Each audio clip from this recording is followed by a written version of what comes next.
Tourism has always been more than just vacations and sightseeing. It's an economic engine that fuels entire cities, countries, and industries. Before the downturn, the global tourism sector contributed trillions to the world economy and supported over 300 million jobs. Airports buzzed with activity, cruise ships sailed at full capacity, and luxury hotels were booked months in advance.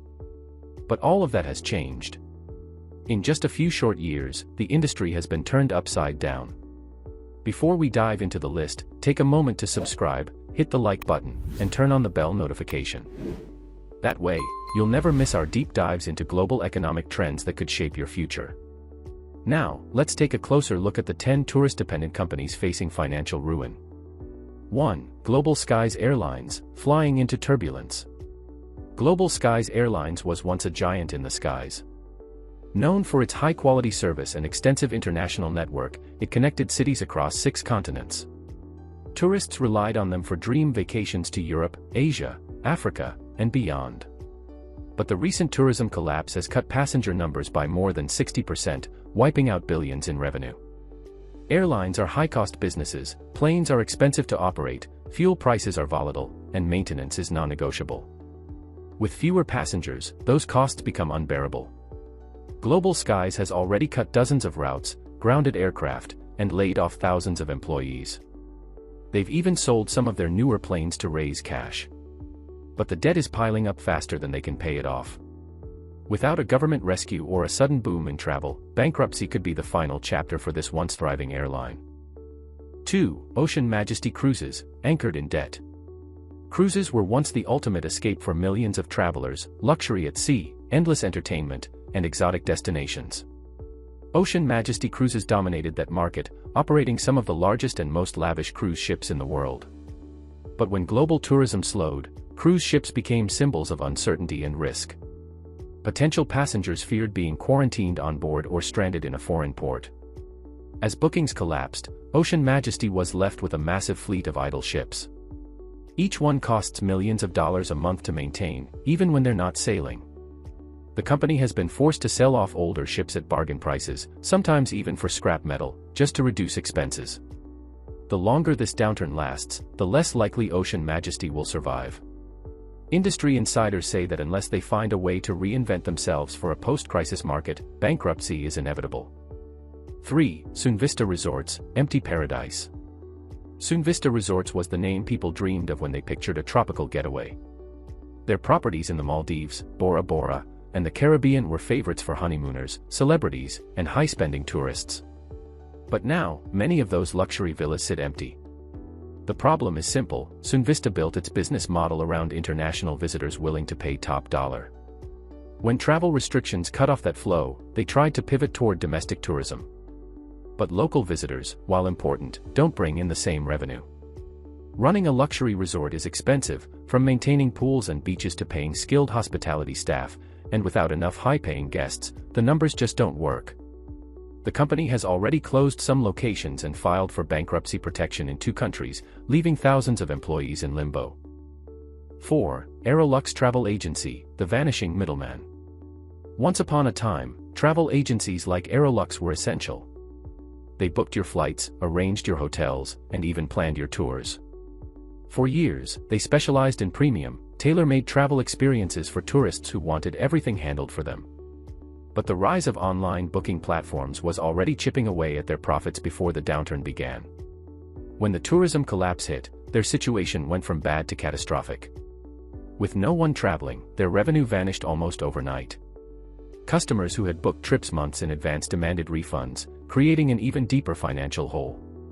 Aerolux has shut down dozens of offices worldwide and laid off most of its staff. Some in the industry say the era of big travel agencies is over, and Aerolux's bankruptcy could be a sign of what's coming for similar companies. 5. Wander World Hotels, an empty bed in every room. Wander World Hotels used to be a symbol of comfort for tourists traveling to major cities and tourist hubs. Their business depended on a steady flow of travelers filling thousands of rooms across the globe. But now, their occupancy rates have dropped to historic lows. The company tried slashing prices and offering huge discounts to lure guests back, but even that hasn't been enough. Rising costs for utilities, maintenance, and staffing have eaten away at what little profit they were making. Investors are growing nervous, and some locations have already been sold to other hotel chains. Without a dramatic recovery in tourism, experts believe Wanderworld could soon file for bankruptcy. 6. SkyTours charter flights, grounded dreams. SkyTours was a unique player in the tourism industry. They didn't operate regular commercial flights, instead, they specialized in charter services for special events, destination weddings, and festival travel. It was a niche market that worked beautifully when tourism was booming.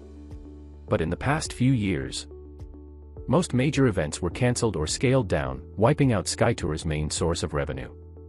Aircraft leasing fees, maintenance costs, and airport charges are fixed expenses that don't go away, even when planes aren't flying. With their fleet grounded and demand almost non-existent, SkyTours has been bleeding money. The company is desperately negotiating with creditors and seeking government aid, but without a quick rebound in group tourism, they may not make it through the year. 7. Island Escape Adventures, Paradise Lost. Adventure tourism was one of the fastest growing sectors before the crisis. Island Escape Adventures capitalized on that trend, offering luxury island hopping tours, scuba diving trips, and eco-friendly adventure packages. Their clientele was wealthy, adventurous, and willing to pay top dollar for unique experiences. But adventure tourism relies heavily on long-haul travel, and when that dried up, Island Escape's business model collapsed. They tried offering discounted local packages, but the high costs of maintaining boats, hiring guides, and running eco-tours made profitability impossible without international guests. Several branches have already closed, and insiders suggest the company is preparing to announce bankruptcy within months. 8. Grand Continental Rail, the luxury train in trouble. For decades, Grand Continental Rail offered a romantic, high-end alternative to air travel. Tourists paid thousands to journey through mountains, coastlines, and historic cities in lavish train cars with gourmet dining and personalized service. But in today's climate, very few people are willing to spend that kind of money on slow travel. The cost of maintaining luxury train cars is enormous, and with passenger numbers at record lows, Grand Continental has been operating at a loss for years. They've tried to market their services to local customers, but domestic demand has not been enough to fill the gap. Bankruptcy is becoming more likely, and rail enthusiasts fear that one of the last great luxury train experiences may soon disappear. 9. Blue Lagoon Parks, an empty splash. Blue Lagoon Parks once attracted families from all over the world to its massive water parks and resorts. At its peak, it welcomed millions of visitors each year, especially during summer holidays. But the tourism downturn has left the parks eerily quiet. Seasonal workers, the backbone of the business, have been laid off. Maintenance costs for large pools, water slides, and resort facilities continue to mount. Even when locals visit, they can't generate the same revenue as large groups of international tourists who would stay for days at a time.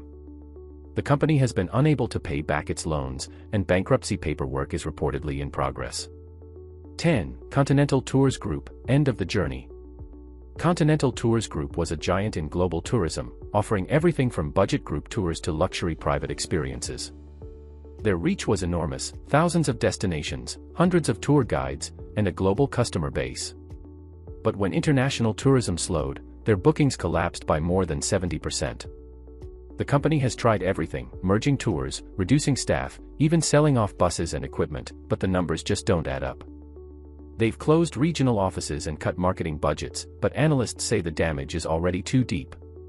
Continental Tours may soon disappear from the travel landscape, ending decades of service to millions of travelers. The bigger economic impact. When these companies fail, the impact goes far beyond their own balance sheets.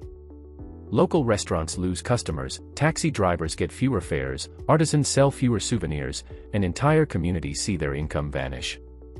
In tourism-dependent regions, a company bankruptcy can send shockwaves through the local economy. Governments are being urged to step in, but with so many industries struggling at once, resources are limited. The hard truth is that many of these companies won't make it, and the people who depended on them for work will have to find new ways to survive. For now, these 10 companies stand as a warning. Even the most successful businesses can fall when the foundation of their industry is shaken. If you found this report helpful, like, share, and subscribe so you can stay informed about the economic shifts shaping our world.